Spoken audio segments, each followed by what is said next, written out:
Hello, I'm Martha Higdon with Quilting by Martha. I am going to show you how I am making my template with Quilter Pro Stitcher Designer. I'm going to show you this quilt here. This is my hexagon quilt. Notice that I have some hexagons that are in dire need of repair. It has already been repaired once, so it won't be authentic, so it's okay to repair this quilt. And she is adamant. She's 95 and she wants it repaired, so that's what I'm going to do. First thing I'm going to do, I'm going to measure that hexagon. It's 3.5 and 3.5. So there's my measurements for my hexagon. So then I want to make a template. So to make a template, I pull up my Pro Stitcher Designer software. As you see, I've already done it, but I'm going to walk the steps through it with you. So first thing I do is I go to Home and I get a new space. Then I go under Tools. I do the drop down for Artwork, and there's one already there for Hexagon. I take my cursor or my mouse and I drag it, and you see I still have this thing over here. So I have to get it off of there. I hit the Select tool. It select that tool. Then I have to come over here to the design and I click on it, and my measurement was 3.5. So I type in 3.5, 3.5. It says maintain aspect ratio is on, but notice it's not quite 3.5. I can take that off and do 3.5. Let's see if I can take it off. Maybe it'll do it. 3.5 if it doesn't change the other one. And now I got 3.5, 3.5. I hit apply. I come back over here to my space. I zoom back out of it.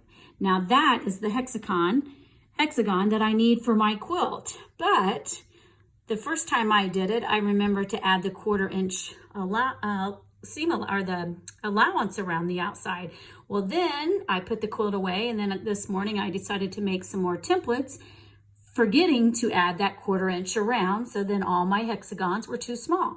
So then back to the drawing board here. So what I can do here is, so that I don't forget that next time, is I can come up here to Echo, and then it asks me, and I'm going to go to 0.24, that's a 1/4 inch. 0.24. I only want one repeat, and then I want it on the outside, and then I say okay, and voila, there. So it takes into consideration when I cut my template to go ahead and cut this and then fold it over. That way I don't have raw edges. So now I can select both by pulling on, right click, and I can hit Utility Connect. So now they're both connected. Because I'm making a template, I want to make more than one. So what I'm going to do here is I'm going to click off of that. Actually, I'm going to click it back on again. And then I'm going to right click and I'm going to hit Duplicate. And I'm going to go over here and I'll hit Duplicate again. And it'll keep making duplicates until you hit the Select tool. So I'll hit the Select tool. And then I want to move this out away from the first one. Select it, drag it away a little bit if it lets you. And then we're gonna get that little, as you see, I'm holding my phone and my mouse trying to do the same. And there we go, our little hand popped up, and I'm just gonna move it away just a little bit.